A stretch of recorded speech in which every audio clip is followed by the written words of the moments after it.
Very warm welcome to all of you. My name is Sohini, as you heard, and I work with Clear South Asia, and we are very, very excited that you could join us and listen in from whichever part of the world you are dialing in from. Um, a very warm welcome to the South Asia Glocal Evaluation launch event. So this week we are doing a series of regional launches. There was a global launch that happened yesterday, but the actual Glocal Evaluation week is next week. As Dubin mentioned, we have a number of online events, number of in-person events. So please feel free to go on the Glocal website. My colleagues will also be pinging it on the chat button, so please feel free to look at the events that are taking place this entire week and feel free to listen in. Um, a quick overview of some of the events that will take place throughout next week in South Asia and in the broader Southeast Asia region. We have about 44 events that we are planning to organize. Most of them are online events, so you would be able to freely attend them and register ahead of time. A number of, and this represent about 11 countries and across a number of key topics that are central to evaluation discourse today. Topics like gender and feminist approaches, climate change, AI and technology, participatory methods, capacity building and institutionalization, and the use of data and evidence, and many more. Um, we have governments, we have civil society, we have donors, we have M&E practitioners, all around, everybody organizing and attending these events. So it would be really it will actually help you to get a more rounded understanding of M&E landscape in the region. Just to give you a quick introduction to who we are, you heard Dugan mention about about GEI, Global Evaluation Initiative, that it is a global coalition of organizations. It is co-led by World Bank and UNDP, but it also includes a number of other fellow travelers, so to say. It includes organizations like UNICEF, like DVAL, who would also be speaking in today's session. It includes a number of implementing partners like the CLEARs, like IPDET, like ENAP. And we are all working together to develop a robust M&E system that are grounded in local needs, and we work directly with the governments to enable that. In short, Clear South Asia, our broader work is around strengthening M&E system in the South Asian region. For that, we do landscaping and diagnostics to understand the problem, the need, the challenges, and the opportunities. And based on that, we do capacity building and advisory service. And we also do a lot of knowledge dissemination, for which, GEI and the Glocal Evaluation Week that we are doing is part of that initiative. I would now move to the topic of today's session. And today's session and the panel discussion that we would do will actually set the tone for the week ahead, right? And we would explore what evidence use really looks like in practice and why it is so hard to achieve in our respective work. We are especially excited that we have a very eclectic group of speakers who are like leaders in their own fields, from government, from multilaterals, from the evaluation community, who are all here to reflect on how we can move really from the fragmented systems to a more stronger and more embedded culture of evidence use in South Asia. Just to give you a little bit of flavor of why I'm just harping on evidence use, I think what we are trying to say is there is a growing consensus that evaluation can become performative unless they are actually tied to actual decision making that we are undertaking. And this really brings us to an important distinction. So just having the raw materials, the hardware, the M&E frameworks, tools, data, so on and so forth, which we call as the capacity, is not enough.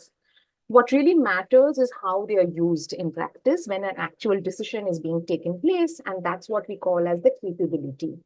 For example, Lan Pritchett, who's a development economist, he kind of phrases this very succinctly when he says that capacity is what you have and capabilities is what you do with it. And it is this transition that GEI and Clear South Asia and other partners are working towards to really ensure that the government actually use it in budgeting, in planning, in reform, and in policy setting.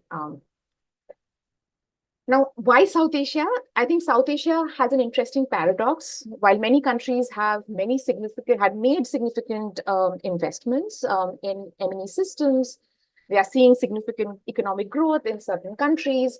The actual use of evidence in decision making is a little bit inconsistent. Again, some countries are doing great. There is also regional disparities within a country where some governments are doing comparatively better than the others. And again, this is part of Land Pritchett and his team's study. So the understanding is how do you then move to the evidence use side of things, particularly in the South Asian region, which is what we are going to discuss as a group today. We also have a chat box. So if you have any questions, we would want you to also take part in the discourse. So please do write in the question in the Q&A button that is below the screen, and we are going to take them up at the end. I think just before I hand it over to the panelists, just to kind of wrap it up, I think to truly strengthen evidence use, the idea is to definitely build the institutional capacity. And this is where a lot of our work is focusing on, which is the hardware of conducting and commissioning evaluations. So building the knowledge, the skills, the attitudes, having the guidelines, having the policies. But at the same time, we also need to respond to emerging opportunities in real time, capitalizing any momentum that the government may have through long-term partnerships. We also need to focus on evidence communication, whether it is positive, whether it is negative, so that ultimately we are able to support the government in using evidence and make evidence use more cost effective. And finally, government is not alone in this, right? It takes a village. It includes a number of M&E partners, some of whom are part of GEI, but really working with the government in a very collaborative format to really make that shift happen. But again, that's a very top line of what we are going to discuss, but there will be more that my stellar panelists will really bring to the table. So I wanted to first introduce Mr. Vikram Kapoor. He's the additional Chief Secretary and the Director General of Anna Administrative Staff College, which is the State Administrative Training Institute of Government of Tamil Nadu, which is the southernmost state in India. Just to give you a quick snapshot, it has about 78 million population. So that really shows the complexity of his role. And he's a Indian Administrative Service officer. He has worked both at the state and at the central level. Thank you so much, sir, for joining us. We also have Micah Baker. She is the Chief of Evidence at the Evidence Unit at UNICEF India. And in this role, Micah really provides technical guidance to UNICEF-led evaluations, research studies and monitoring activities that are commissioned by UNICEF. In this role, she also provides external capacity building efforts in M&E and supports partners and partnerships for evidence use across UNICEF programmatic domains. We also have Dr. Sven Harten. He is the Deputy Director of German Institute for Development Cooperation, or DEVAL, and he also heads the Competence Center for Evaluation Methodology at DEVAL, and he has held several leadership positions at World Bank, at European Commission before. And finally, we also have Chao Sun. He is the senior professional at the New Development Bank's Independent Evaluation Office, and he has also worked in the bank's internal audit department. Thank you all for making the time to speak with us. And maybe I'll now open it up for discussion and for opening remarks. So maybe if we could start by, and again, maybe we can start with Micah and then have Sven and Mr. Kapoor, and then chow in that order. I think if you could maybe start by thinking a little bit of what does evidence mean to you as an individual, and what does evidence use really look like in practice in the work that you have? Um, Over to you, Micah. Thank you, Sohini, and welcome everyone. It's a pleasure to be here and to speak about a topic that I think keeps most of us up at night, about how we truly use evidence and able to make a meaningful difference with the evidence that we have. What does evidence mean for me and in my work? Speaking as the chief of evidence at UNICEF in India, if I put it simply, evidence use for me is that credible knowledge and information informs policies and programs to achieve the rights of every child in India. Now, that's a very big statement that I put there. That's ultimately the goal that we work with. But in practice, it's a little bit more complex than that. And I think that's part of what I'm excited to unpack. At UNICEF, we've actually articulated 3 strategic intents that we think around evidence. And the first is to think about how can we use evidence to really design new solutions to address problems that children face.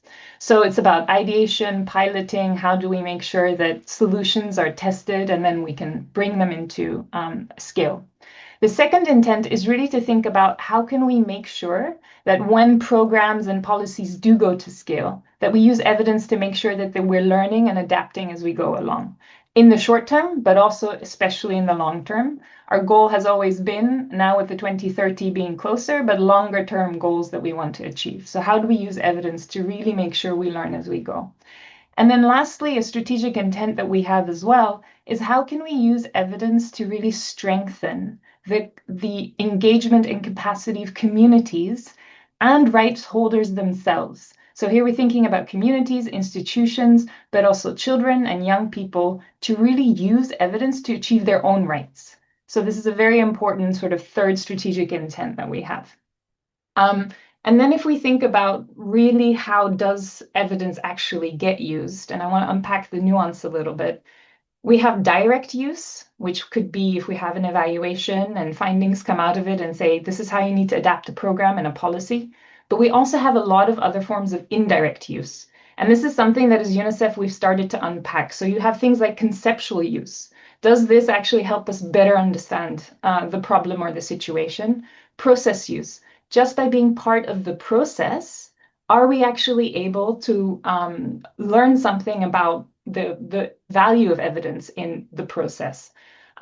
Also things like symbolic use. Can we use the evidence to actually already confirm something, a position that we wanted to take?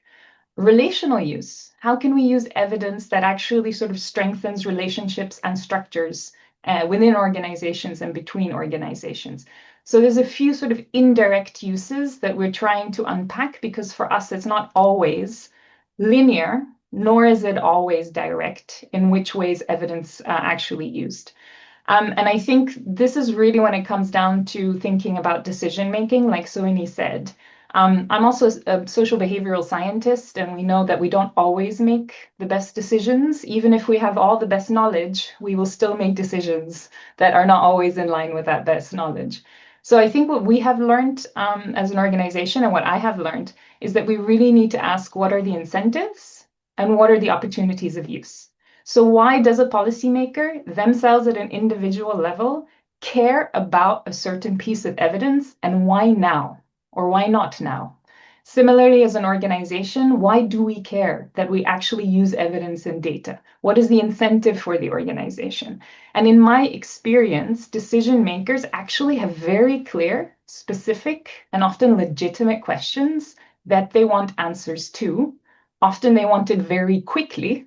And it's how do we actually play to that immediate need that they have at that point of time. And then the last point I'll make, which is a little bit provocative, is even if we give that answer, right? Does this mean that they will actually decide in favor of that or necessarily adopt the answer? Maybe not. Is that a bad thing? Possibly, but possibly also not. because I think we present as evaluators one very important piece of information in the decision-making process. And perhaps we need to be, as evaluators, a bit more measured in our expectations, maybe a bit more humble about our influence in this process, because no program or policy is perfect. When we always say as evaluators, nothing is perfect, it changes. But neither is every evaluation or every piece of evidence we have. So that's where I'll stop. Thanks so much, Micah. I have several questions, but maybe I can follow up later. Sven, over to you. Wow, esteemed colleagues, well, we're off to a great start here. Thanks, Suhini and Micah. I mean, this is impressive and hard to follow. I mean, this is what you get if you have the chief of evidence speaking, right? And getting a question on evidence. So not sure how much I can actually add, but just a few thoughts from my perspective. So one is, of course, I mean, also as Dugan and Yusuhini said in the beginning, I mean, we live nowadays, unfortunately, in time where evidence is sort of out of political favor, to say it diplomatically. So there are lots of currents across the globe, actually, where evidence has become less and less popular, and or alternative facts and alternative types of evidence are being produced and presented as the truth. So I guess from my perspective as evaluators, what is evidence? I mean, we should really continue carrying the torch, that evidence is about credible data produced from rigorous methods. And by rigorous, I do mean quantitative, but not exclusively quantitative, of course, right? I mean, triangulation of methods and data is key, but to some extent, I feel that as evaluators, with this current of alternative facts and so on, we probably need to shift and counterbalance and really say, well, okay, be selective and careful about what we say really is credible evidence, because I see a certain danger that there's a gray zone, and I don't want us evaluators being mixed up in this. So continue do what we've done over the past 20, 30 years quite well as a profession, using different methods, combining them and producing credible, rigorous evidence. This is key for me, and being selective, and also as a profession, sometimes we have this tendency to, at every big conference, there's like a new method, and it's this new shiny thing, and being critical about this, what is really new. Like sometimes we get new things, and certainly there are some interesting developments I'm going to talk about in a second. But some of that is frankly, old wine in new bottles, and so be a bit critical about what we have there, and stick to the stuff that we've done well over the last 20, 30 years. So this is my first point. Secondly, I mean, in terms of usage in practice, Micah said most of the important things. I would only add that as evaluators, yes, we are oftentimes faced with pressure from policymakers, from operations, to present evidence in a timely fashion, to answer questions really quickly, and we need to get better at this, to sort of combine rigor and credible evidence with timeliness. That is still a challenge for us, but I would also want to make the point, especially in the current climate we're in, as evaluators, we have also a responsibility to produce evidence as a global public good. So sometimes, it might not be possible to answer those questions in the most timely manner. But then we should at least make sure that we can publish the results. We can produce the evidence and share it, and make it available for practitioners, for other evaluators across the globe, so that they can pick up from what we've produced. And this links to my third point, is that, if we look at evidence currently, um, our problem is not the scarcity of evidence. Our problem is that there is tons of evidence, and sorting through it, understanding which one is sort of credible, and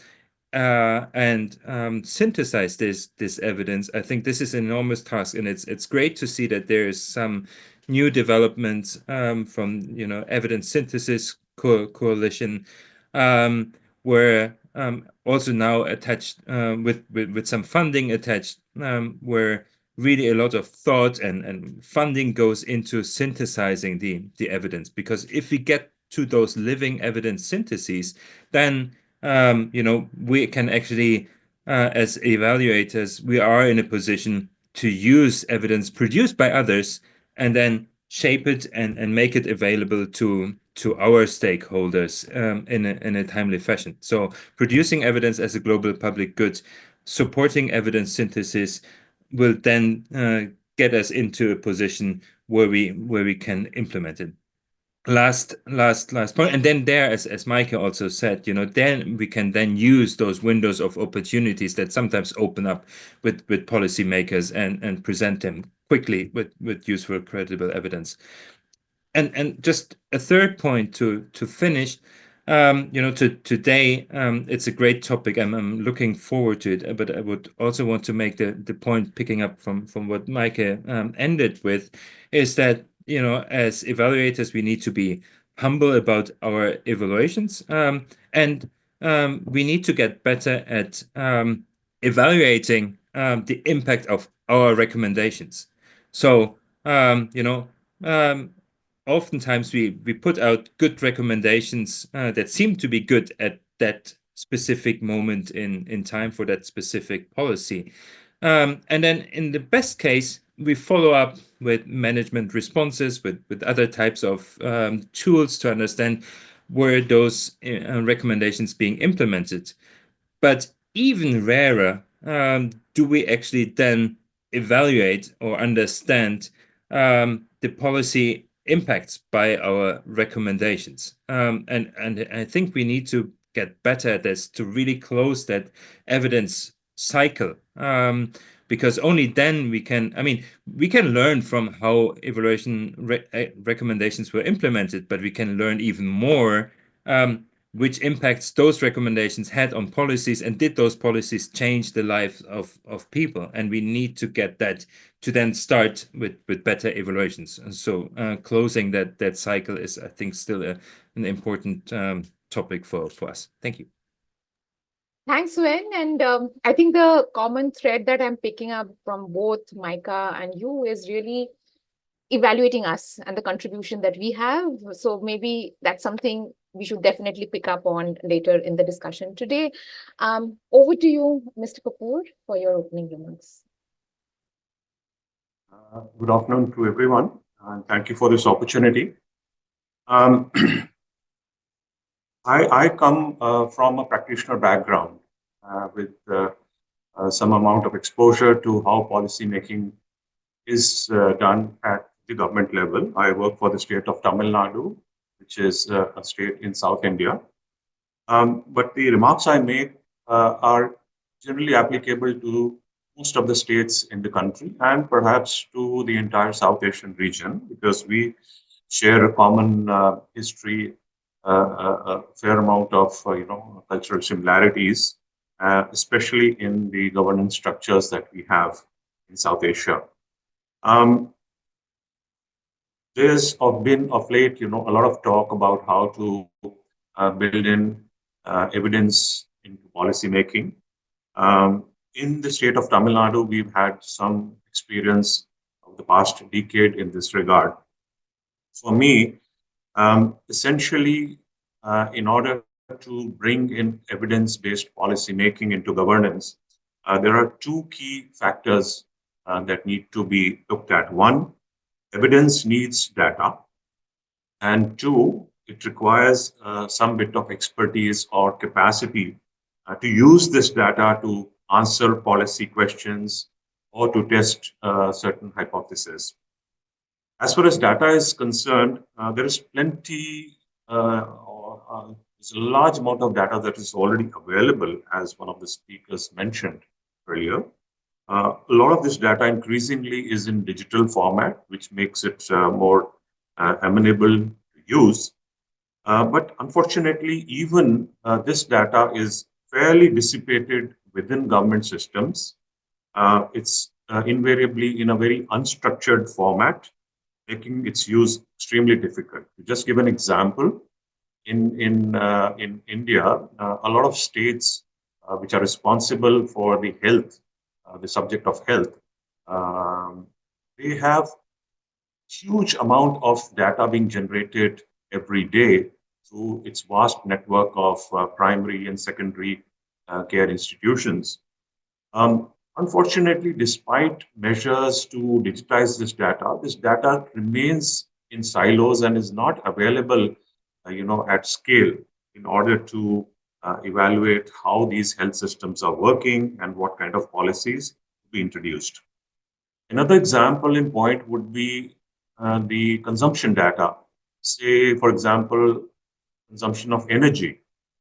Several states in India, for example, have switched over to smart metering, which today is able to generate huge amount of consumption data by consumers of electricity.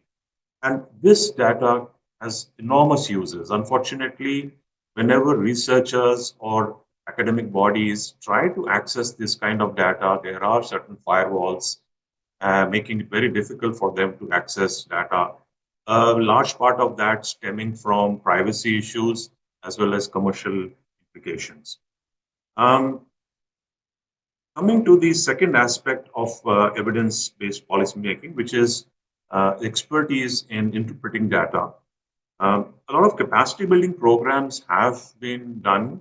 In fact, in the state of Tamil Nadu, with the help of Clear SA, we have been doing these kind of training programs for specialized staff in order to see how they can use data for policy making. However, despite all these efforts, most states in the country today have very little or no capacity whatsoever to use data. So even if this data were to be made available, there is no expertise whatsoever. States like Tamil Nadu have in the past, used relationships with agencies like JPAL to have an MOU that would help us to share our data and in turn get the expertise of researchers across the world to come out with policy prescriptions, to review schemes and programs. And it's worked well in the sense that we have a fairly large number of studies today that can influence policy. Unfortunately, when it comes to actually using these studies and these findings for policy making, we haven't been able to make much headway.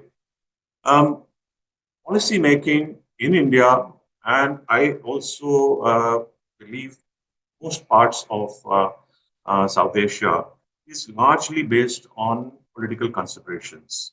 And rarely do these policies actually emanate from evidence or based on actual data. Um, it's understandable because of the context, because most of the South Asian democracies actually were under colonial rule, and given the level at which we secured our independence, um, there was reasonable amount of expectation from the public, from people. There are huge aspirations. We have a fairly young demographic profile. The aspirations of the youth are there. There is impatience. And when elected governments who are elected for a limited period of, say, about 5 years come to occupy power, they are in a hurry to actually address these aspirations. Therefore, there is very little time to actually get into, looking at data and then developing studies and then use them to formulate policy. So invariably, policy making in these democracies is based on political considerations. Sometimes, I must confess, based on vague or unverified assumptions.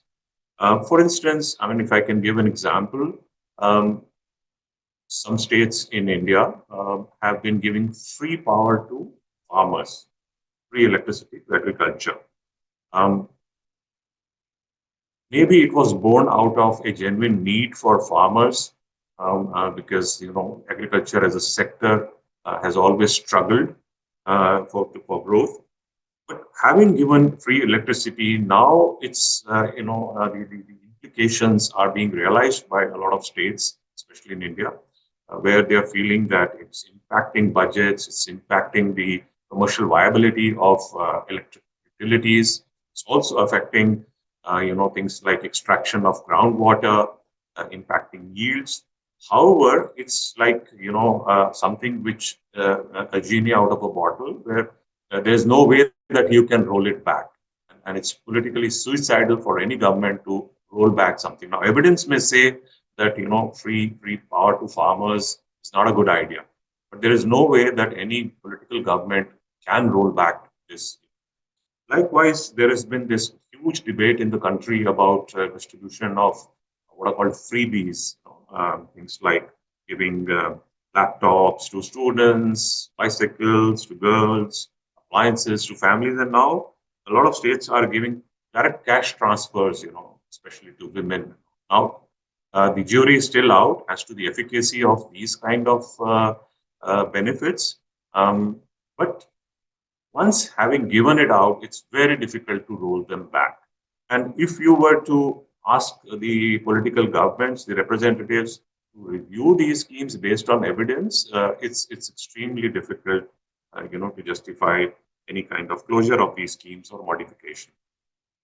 The situation today is that uh, since you're not able to influence policy in a substantial manner, what we do is we carry out evaluation of these kind of policies or schemes. However, the situation in most Indian states is that the agencies responsible for evaluation are very weak, even if they're existent in states. Tamil Nadu also has a department of evaluation, but it's very understaffed, under-resourced, and the number of evaluations it is able to do is so minuscule that it's almost non-existent. And therefore, even if you were to do evaluations, it's more of a post facto kind of evaluation and has limited use. As far as monitoring and evaluation is concerned, currently what is happening is really just input and output monitoring at the best. There's hardly any monitoring of outcomes. And this is where the central government, through its think tank, Niti Aayog, which was the erstwhile Central Planning Commission, has actually come out with the brilliant, framework, or the outcome monitoring framework, which actually maps government programs, schemes to outcomes. And framework like that would actually help state governments, even at the center, the central government, to evaluate the efficacy of schemes, to revisit them if required, and to allocate resources based on actual outcomes. Now, this framework is very much available to states to adopt, but unfortunately, very few states in the country have actually adopted this framework. Some have actually come out with performance budgets, which is a very welcome step. And apart from the financial budgets that are produced every year by every state government or the state legislatures, these performance budgets actually, in a way, are a reflection of the efficacy of these policies. Some states, like Karnataka, for example, had also gone ahead at some point of time to even allocate a certain percentage of developmental budgets for evaluation studies. Unfortunately, that's not the norm in the rest of the country. However, some agencies, external agencies like the Controller and Auditor General of India, it does come out with some outcome-based audits. called performance audits. But overall, I would say that even evaluation has its limitations. And therefore, when it comes to monitoring and evaluation, it's practically a non-starter as far as most Indian states are concerned. I'll stop at that, but just point out that a lot of states have the equivalent of the NITI Aayog or the Central Planning Commission, state planning commissions or state planning boards, which are also interested with the task of looking at policies, schemes, and programs. It's not mandatory or it's not binding on governments to adopt the recommendations made by these planning bodies. However, it's a good institutional mechanism to actually view these policies through the prism of evidence. And if there is a case for evidence-based policymaking, I think we need to partner with institutions like these planning bodies. I'll stop at that. Thank you. Thank you so much, sir. I have several questions, so maybe I'll follow it up in a bit. Over to you, Jawad, for your remarks. Thank you. Good afternoon, colleagues. Thank you very much for the opportunity to share some insights from the Independent Evaluation Office of the New Zealand Bank. When we talk about the evidence use in our work, is fundamentally about leveraging rigorous, impartial data and also analysis into the driving the accountability, learning, and also impacts in our operations and also the bank's policy framework. Let me quickly break this down into three key dimensions. What evidence we use, how we use it, and why it matters. At the IEO of the New Zealand Bank, we adopt a multi-dimensional approach to evidence collection, recognizing that sometimes the development challenge can be extremely complex and also interconnected. Our evidence base normally includes the quantitative data. For instance, recently I evaluated an urban and rural integrated water supply and the sanitation project financed by the bank in the Zhejiang province of China, where analysis and matrix like the annual volume of treated water supplied and also the volume of sewage treatment. Population with access to the treated water, population with access to the sewage treatment, as well as the urbanization rate of the project areas. This is a very traditional approach of the data evidence we use. Another, normally we're also trying to use not only the quantitative, but also qualitative insights. Stakeholders' voices are very important, also very critical. Sometimes can tell you stories behind the evidence, story behind the numbers, the figures. So in our assessment, for example, renewable energy projects financed in South Africa, we interview the local communities, policy framework makers to understand how our $2.2 billion investment really align with the country's national strategy and also trying to improve the energy exercise, especially for the marginalized group people. Another one is that we normally, as part of the process evaluation, we also collect the evidence regarding compliance and system analysis. We normally examine NDB's policies and processes, such as our financial architecture and also the crisis response mechanism. We have done two thematic evaluation on that. And normally compliance regarding the system and the policies is one of the major evidence we use for this type of evaluation. This is mainly to ensure it's really aligned with the bank's mandate and also for the sustainable development. How we use the evidence, we talk about how to collect, but what type of evidence we use, but how we use them. Normally we use them as a tool. Number one, for institutional learning. Another one is for the transformation, not only for the bank itself, but also for the interventions, for the beneficiaries and also the relevant stakeholder in country. We operationalize it mainly through the following approach. The first one is that the independent evaluation we are doing. All of them designed to be free from the operational bias and also intervention from any other stakeholder relevant parties. For example, our 2023 assessment about the bank's COVID-19 response program highlight both the success, for example, agility in the loan disbursement in all the founding member countries, but also the institutional and the policy gaps based on the evidence we collected. For example, we need a standardized crisis response policy for all the member countries. providing actionable recommendations, and also trying to improve the future interventions when we're facing the next public health crisis. A second approach is a multi-stakeholder engagement. We collaborate with not only the government, but also the civil society and also the peer MDBs, like the Asia Infrastructure Investment Bank in the South Asia area, the Asia Development Bank, and also in Latino, we work with the Development Bank for Latin America, the CAF. So the purpose is to triangulate the data we collected, especially in the joint co-financing project. For example, in the Brazil Pala Sustainable Municipality Project, jointly evaluated by us with the CAF, we ensure a holistic understanding of the cross-sector impacts by sharing the evidence and also the data after signing a non-disclosure agreement as part of the MOU between the two institutions. Another one is the methodological rigor.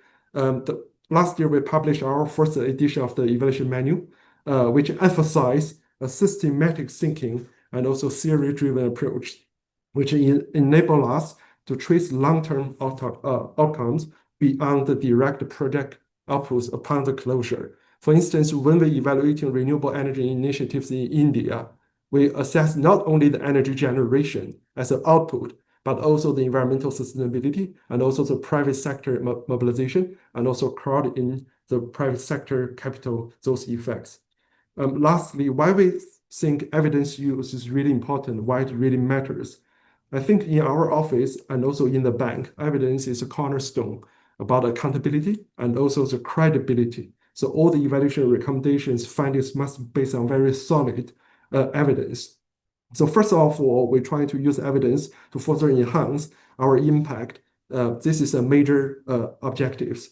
By systematically evaluating projects, for example, in India, the transportation infrastructure, such as the multiple dash road project, the Mumbai Metro Railway project, or our investment recently in the Bangladesh for the Dhaka water supply project, we identify what works and the evidence tell you why. The evidence will help us to inform the bank's future strategic priorities, such as which type of policies we should need to, further impose, and what are the successful operations we should consider scaling up, especially regarding the climate resilience or the gender responsive program. This is what gave a lot of the insights. Secondly, is promoting a culture learning. This is also very important regarding using the evidence. Through the public reports, events, and seminars, we can share those lessons learned based on the evidence we collected. In 2023, we have a dialogue with the Nobel Prize laureate, Dr. Abhijit Banerjee, on the evidence-based development strategy, underscored the importance of a context-specific solution. This is also very important. Thirdly, is driving the transformative change. I think a lot of colleagues also went to the IDEAS conference on the multi-dimensional evaluation in Rome recently in March, which we talk a lot on how evidence can address interconnected challenges such as climate crisis, social inequality. This is also very in line with our mission to foster sustainable development in the emerging economies. I think in summary, I keep my intervention as short as possible. Evidence use at IEO in the bank is about turning data, as I mentioned in the beginning, into the actionable insight that can elevate our effectiveness in general. So no matter it's assessing a 2 billion pandemic response in India or a $320 million water project in Bangladesh, the goal is always the same, to ensure our investment to deliver additionality as a multilateral, not only just financially, but also in terms of sustainable outcomes, inclusive growth, and also the institutional learning. By embracing the evidence as both diagnostic and also strategic tool, we strive to make the bank a leader in the accountable and impact-driven development finance for all the global south in the future. Thank you, and I look forward to the discussion today. Thank you. Thank you so much, Chao. So maybe what I'll do is maybe ask one follow-up question to each panelist so that we have enough time for engaging with the audience as well, because I see a number of great questions in the chat button. So maybe if I can start with Mr. Kapoor for this round, and maybe unpack a little bit on embedding evidence into the overall policy making cycle. And again, in your opening remarks, you spoke a lot about some of the challenges that are very unique to South Asia as a region because of colonial past, so on and so forth. I think what I'm trying to understand is, and again, if it's a flagship program, as you rightly mentioned, it is very difficult to roll back because it can be a political suicide, as you mentioned, right? So I think what I'm trying to understand is how we can inform evidence in actual concrete budgetary allocations or policy making, so to say, right? So if you were to provide some advice on how we can, as a community, do that better, because oftentimes, even if there is evidence, results are disseminated, I think that last mile connect of how to use that to actually help government in budgetary allocation, particularly as you rightly mentioned, the timeline is very, very short, right? So how can we maybe change the way in which we function as a community, right? And what advice would you give as a seasoned bureaucrat on how to make that happen better? Okay. As I was mentioning in my opening remarks, see, the institutional mechanism is very crucial for you know, uh, inducting evidence into policy making. Unfortunately, that's the most neglected part. So while we have studies by the dozen to actually support policy, however, the reason why it doesn't get embedded to policy making or doesn't influence policy is largely because of the institutional structures that we have. Now, to expect this kind of a culture of evidence-based policy making to get embedded into governments, into line departments, into agencies under the government is a tall order. It won't happen overnight. There are huge capacity issues. Isolated trainings can't address that at all. But fortunately, we have certain time-tested mechanisms. I mentioned about the state planning commissions, the state planning boards, particularly all the states in India have. I'm not sure about the other countries in South Asia, whether they have similar planning bodies at the federal or at the provincial level. But these planning bodies can play a very important role. They can act as your in-house advisors or some kind of consultants to advise governments. Unfortunately, these planning bodies themselves are, having capacity issues. Even a state like Tamil Nadu, the State Planning Commission has limited resources. It's continuously strengthening itself, but it needs a huge amount of support. A good news is that the central government in India has come out with some initiatives through the Niti Aayog, which is planning body at the center. So they've come out, for example, a state support mission for establishing equivalent bodies at the state level called the State Institutions for Transformation, SITs, short. And these are expected to be, bodies that will have expertise in M&E, in data analytics, and would firmly, go for review of policies and schemes based on evidence. And they have given some funding for it. Some states have adopted those. Some are in the process. And you use that funds to actually recruit experts, get, people from the market, people who understand, the concept of data analytics and use of data for evidence-based policy making. Only thing is that even assuming that these kind of bodies are set up or strengthened, their recommendations invariably are only recommendatory. They are not mandatory or binding on state governments. So I think what's important is that something similar to the state finance commissions. Like every state has a state finance commission, which is a statutory body set up under the Indian Constitution. Every 5 years, they're expected to come out with recommendations on how to share resources between the state and the third tier of governance, which is the local bodies. Likewise, I think if the recommendations of the state planning commissions can be made, in a way binding, the way it is done for the state finance commissions, I think that would go a long way in kind of strengthening the move towards evidence-based policy making. I would also suggest that such kind of initiatives should make it mandatory that any major scheme or a budgetary allocation, maybe say above few $1 million or whatever, you could give some benchmark, should be formulated only with the approval of this planning body. And likewise, any existing scheme or a program which is above this threshold must be always reviewed by the by such a SIT for verification whether the original objectives of the scheme or the policy have been achieved. So there has to be continuous evaluation of schemes and programs, and based on that, based on data, based on the evidence that is produced, these bodies should recommend any changes in these kind of policies, programs. And if we can ensure that, some amount of funding to carry out these studies, carry out this research, it would go a long way in bringing in this culture of evidence-based policy. So to summarize, what I'm saying is it's a very tall order to expect internalization of M&E and evidence-based policy making at the agency level.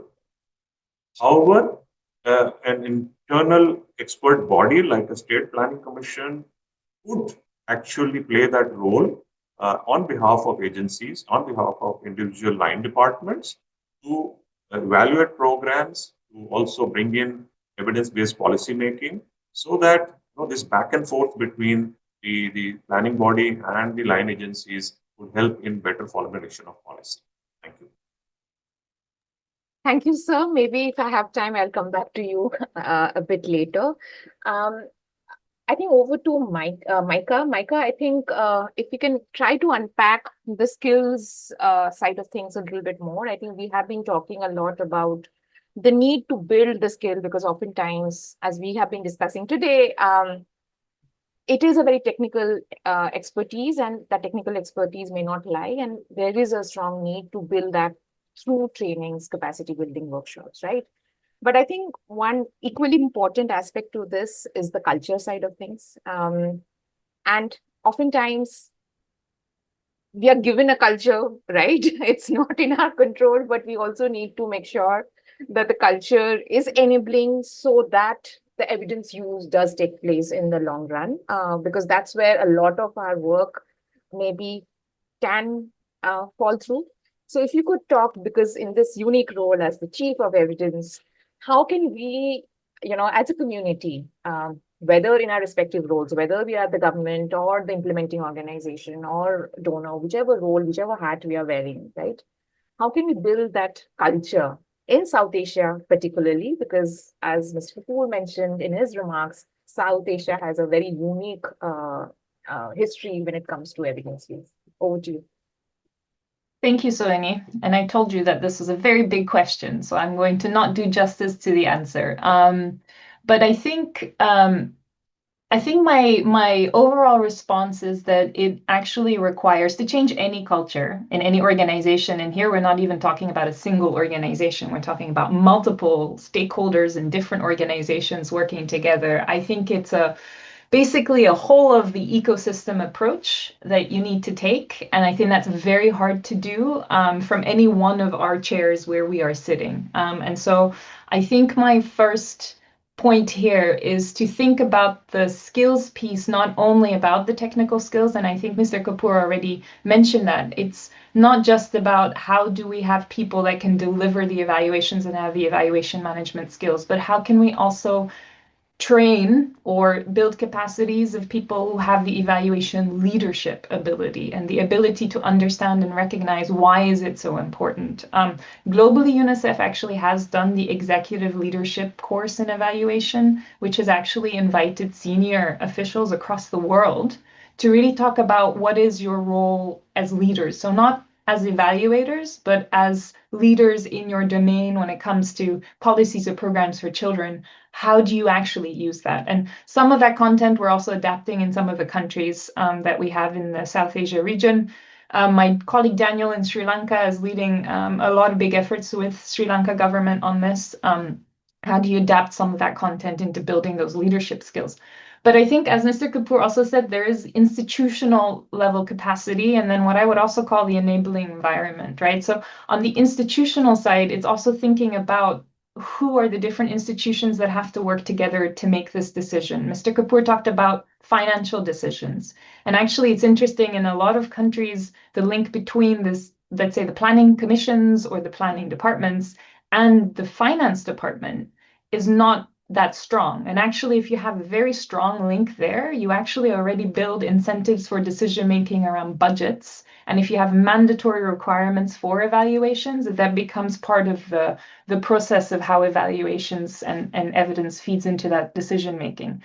Some of the things we've tried to do as UNICEF in the region to sort of unpack this is things like diagnostic exercises. And actually, Sven is here and he knows that with our colleagues in the region, we're working on how can we actually conduct these diagnostic exercises that look at the three levels: the individual capacities, institutional capacities, but also sort of the wider enabling environment. And so what really are the things that are going well and the strengths and perhaps some of the challenges, and how can you connect that?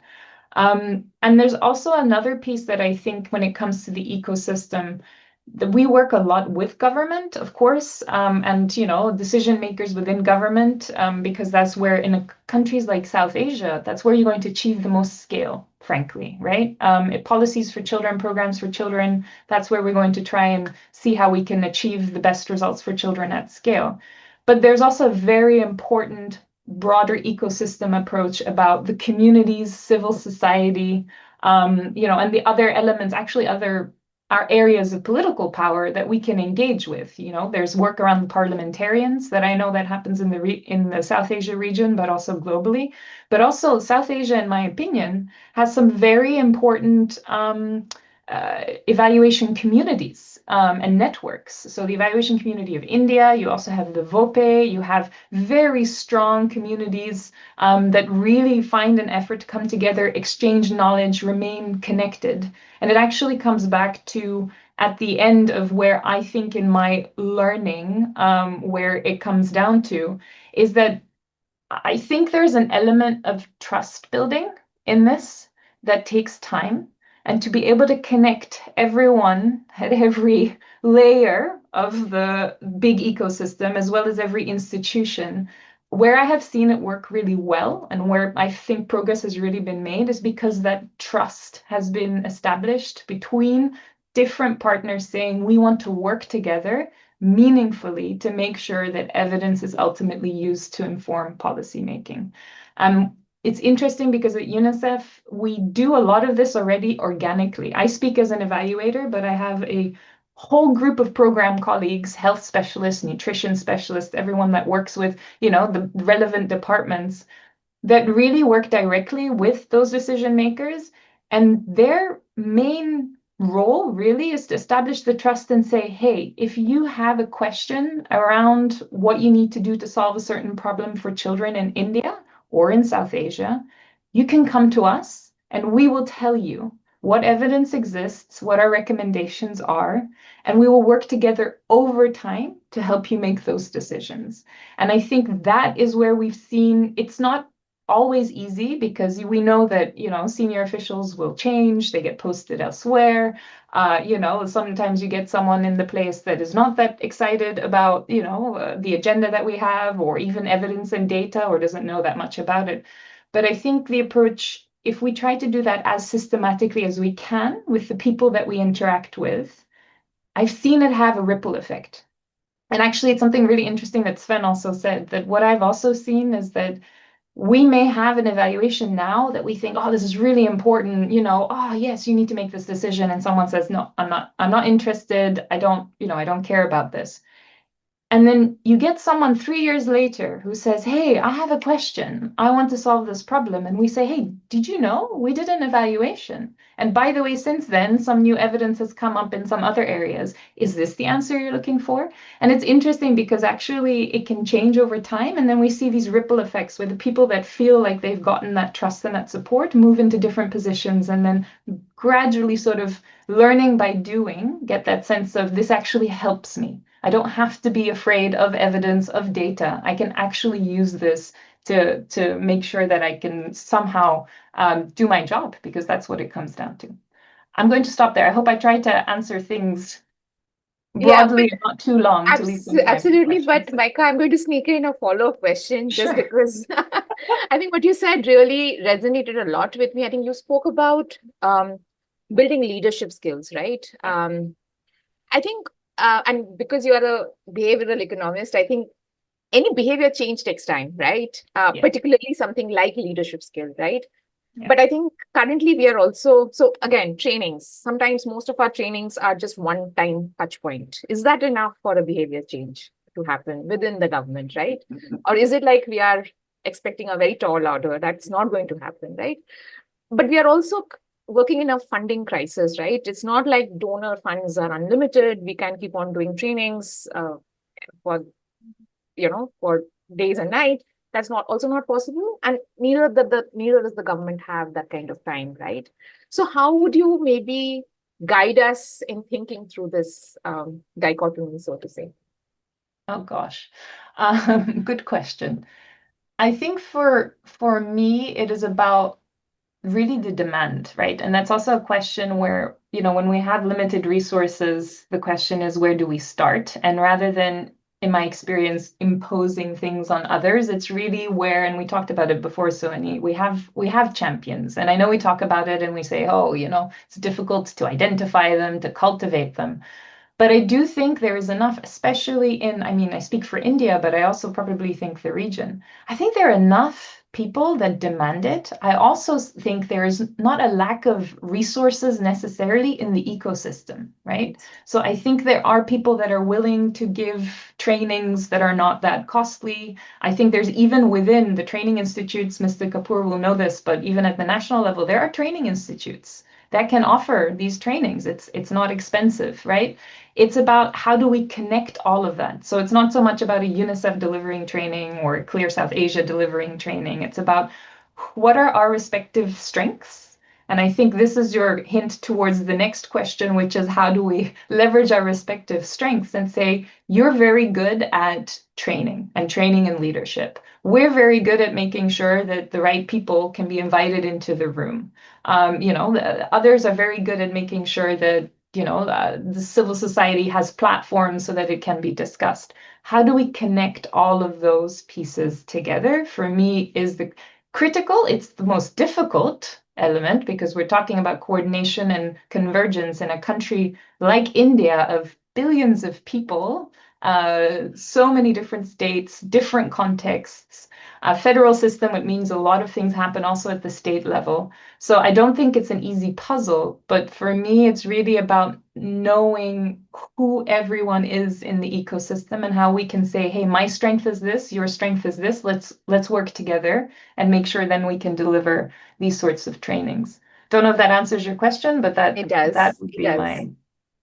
Thank you so much, Micah. So I think now moving on, maybe we can think a little bit about the donor support. That is the other puzzle that we have been talking a little bit today. And I'll come to you, Chow, who you have been patiently hearing at the discussion for a while.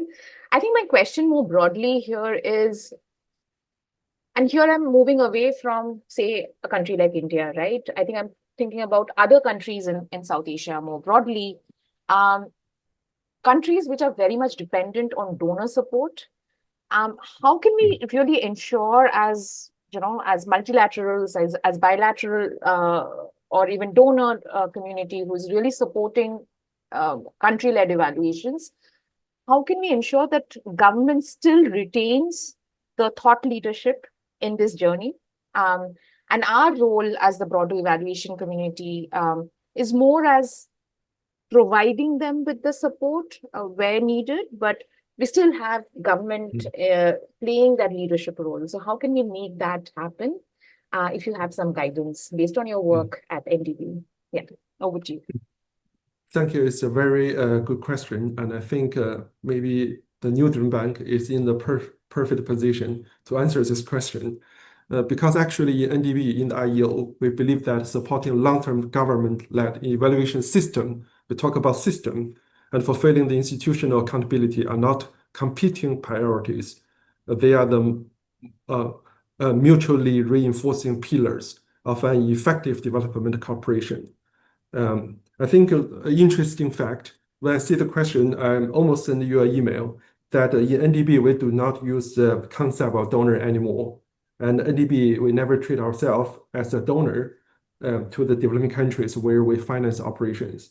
You probably also remember in 2012, just in India, after the fourth BRICS summit in Delhi, the leaders of our countries highlighted in their declaration that the leadership of the Bretton Woods institutions must commit to transform the Bretton Woods institutions into multilateral institutions that truly reflects the vision of all of its members, especially members from the Global South, including the governance structure that reflects current economic and political reality. Moreover, the nature of the international financial system and also the institutions must shift from the organizations that essentially mediates the North-South cooperation into the institutions that promotes the equal partnership with all countries as a way to deal with the development issues, and also must overcome outdated donor-recipient dichotomy. So therefore, in NDB, a relationship of equity, mutual respect, and also the trust between the bank and also all of our member countries has informed every aspect of the policies and also all the operations with a view to building a long-term partnership with our borrowers. So drawing on our experience, I will highlight a three strategic approach that maybe the multilaterals can adopt to achieve this balance, as you just mentioned. I think first approach is to trying to build an institutional capacity through the promoting the country-owned evaluation systems. I think multilaterals must anchor their support in the government system rather than simply imposing external standards or external models. In NDB, to achieve effective development cooperation, we keep the development aspirations of our member countries at the center of everything we do. This entails the full respect of the national's sovereignty and also ownership of the member countries in driving their development priorities, as well as no policy conditionality attached to the bank's investment decision-making. The use of the country system in the environmental social governance and also the procurement practice, which is, I think, the major subject normally when we're trying to evaluate it, right? It's a defining feature of the bank's operational model. So we conduct the periodical in-depth and systematic reviews to identify areas in the systems of our member countries which can be bolstered. This allows the bank to track and monitor changes in the national regulation and also trying to ensure their continued relevance, clarity, and also the consistency of the implementations. Our office has also partnership with member countries such as South Africa and also India to align our evaluations with their national development standard and also national development agenda. For example, last year, we have completed an evaluation of the renewable energy sector development project financed by us in South Africa through the state-owned enterprise industrial development corporation, IDC, in which we have considered and also applied the national evaluation guidelines issued by the local government, the South Africa DPME, Department Planning, Monitoring and Evaluation, about applying the additional evaluation criteria in addition to the traditional DAC criteria, which is focused on the transformative equity. It examines how our interventions, especially the loan we give to the country, the goal, the planning, implementation, and also the outcomes, either address or fail to address the systematic inequity. In 2023, I remember in the Asia Evaluation Week in Bangkok, we shared evaluations, another two renewable energy projects financed by the bank. in India and also in Brazil, which indicate that using the country system will be one of the best ways to improve country's own capacity, regarding how to improve better long-term development results. I think this is one lesson we have learned, especially for the South Africa case. Using the country's own standard will give you a better result sometime. Another very important approach is leveraging data sovereignty to the collaborative data governance. We know the data is actually the lifeblood of the older evaluation, but its governance requires a very respect of the national sovereignties. So in NDB, we prioritize data ownership by the embedding local teams in the evaluation processes. For example, in the country portfolio evaluation we have done in both China and India, evaluation rely on the data collected by our local partners, such as the National Bureau of Statistics and also the local authorities. I saw already a reminder about the time. I think I will quickly mention the third approach with trying to create a feedback loops for continuous learning that I believe that multilaterals must act as a learning partner, not just external auditors or evaluators. For the IEO of the NDB, we have institutionalized a multi-stakeholder feedback mechanism to ensure the evaluation findings inform both the government policies, but also the bank's operational reform. For example, the 2023 COVID-19 evaluation I just mentioned is identify the gaps in the crisis response coordination.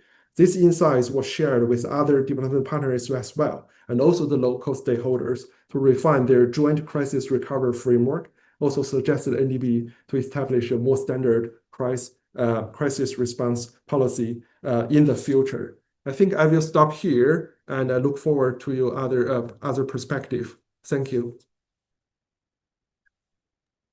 Thank you so much, Chao.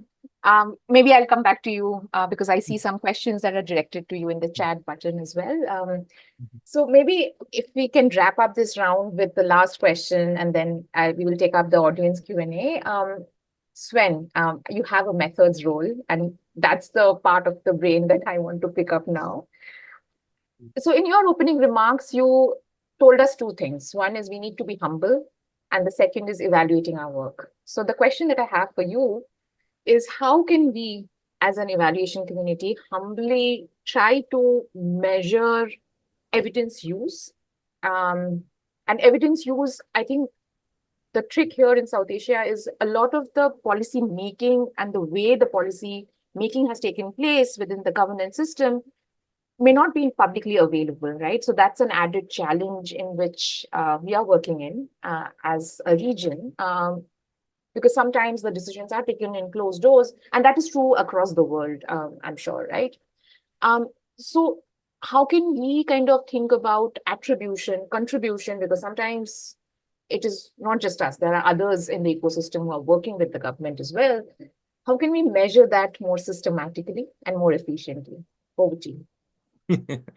Okay, and I've got like 4 minutes to answer this instead of I don't know, 4 days to think about it and work this through. So quite a challenge. But thanks. I mean, it's a very important and great question. But I would say, well, let's take a step back. And what for do we want to measure this, or do we have to measure this? If it's just for development partner reporting purposes, or what classically were called donors, then you know what I mean.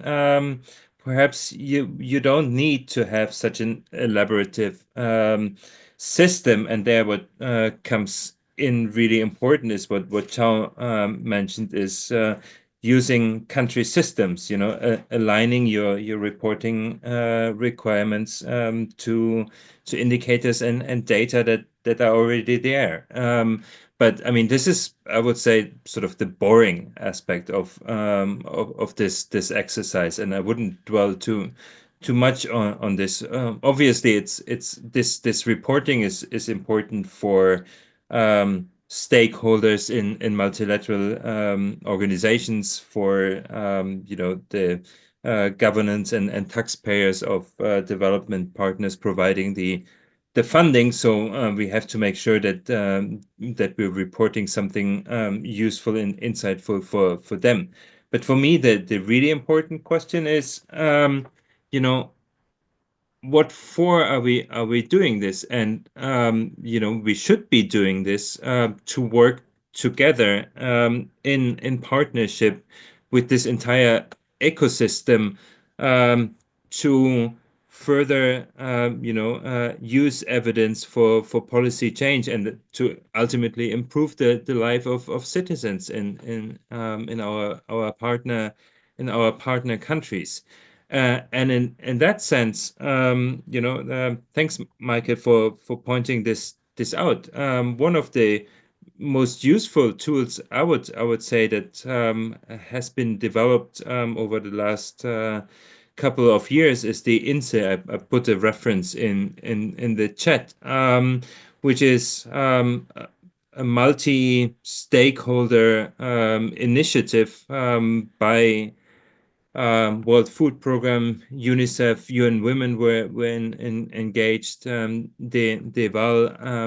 the Inter-American Development Bank, so and some other stakeholders. And INSE really is a very pragmatic diagnostic tool that looks at an evaluation system. And it looks at a number of you know, criteria. So it looks at the supply, so the quality of evaluations. It looks at the institutional structure, what we heard a lot about. It looks at multi-agent spaces, Michael also mentioned.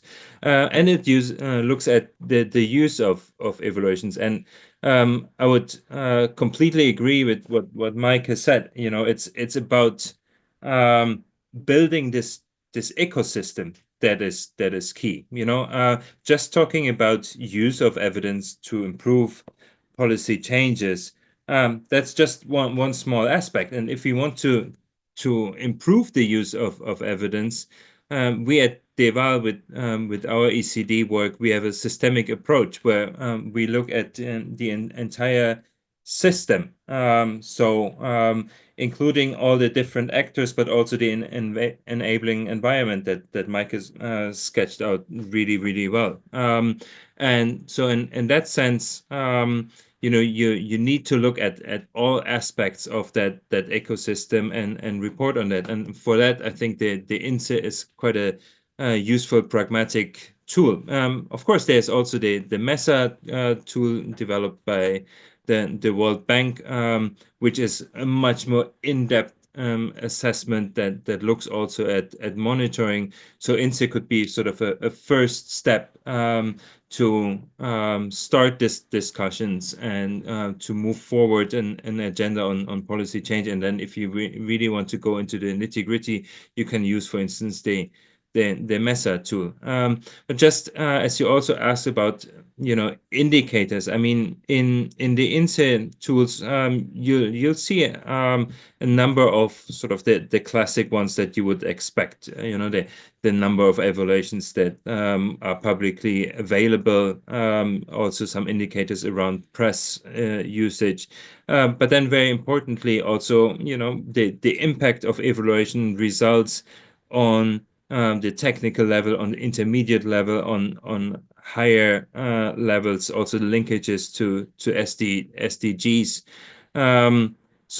I would say there we do have a framework in place, and we just recently saw, you know, in our work together with UNICEF, but also in our work in Mongolia, how great it is if you have this diagnostic tool, then to bring together all stakeholders from that ecosystem to create a platform and then discuss the results of this diagnosis. Because you know, if it's just for reporting, well, you know, then you may wonder how useful this really is. But you know, you need to embed this in a larger process of policy change. And for that, again, I can just echo what Mike has said. It's really key to create this platform where stakeholders can meet, where you can build this trust and the partnership in that system, so that policymakers